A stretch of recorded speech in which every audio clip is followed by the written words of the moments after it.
What have we here? This is a 1960 Mercedes-Benz 319B Panoramique, which is interesting because, of course, Mercedes-Benz is German. Well, you know, Mike always likes to use that term. Never seen one of those before. I guarantee you, I have never seen one of these cross the auction block here at Barrett-Jackson. On the other hand, if you spent any time touring in Europe, say between 1955 and the mid-70s, there's an excellent chance you would have been riding around in one of these things. And panoramique is referring to, of course, all of those windows up there and that sliding roof. You know, if you were on a tour through the Alps, this is exactly what you wanted to use. And this one, I love the fact that they've redone it in very modern style fabric across the back.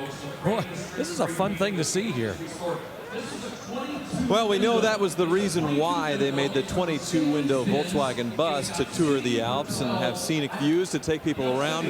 And this looks like that on steroids. It is so much bigger than a Volkswagen bus, and it's actually powered by an interesting engine. Apparently it was upgraded to the same power plant you would get in a Mercedes 190 SL. So the smaller, more sedate version of the 300 SL in that same era has the same four-cylinder fuel-injected engine. Pretty cool. Only 120 horsepower, and you think about it, that's not an awful lot for something like this. But it wasn't all about going fast. It wasn't about using it on the Autobahn and seeing how fast you could go. But I love the fact that if you buy one of these here at Barrett-Jackson, you're going to be the only guy in your neighborhood to have one. Well, it's been restored. Apparently, it was rusted quite badly, so they had to replace most of the body when they redid this. And you can see they used modern bus seats inside for comfort, so I wonder if this thing was put to work again. It's beautiful.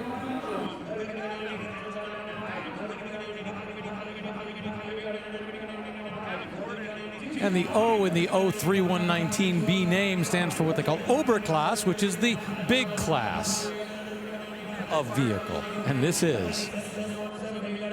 But I just noticed it has a dually in the rear, so 4 tires in the rear, so they must have thought the tourists were going to be heavy.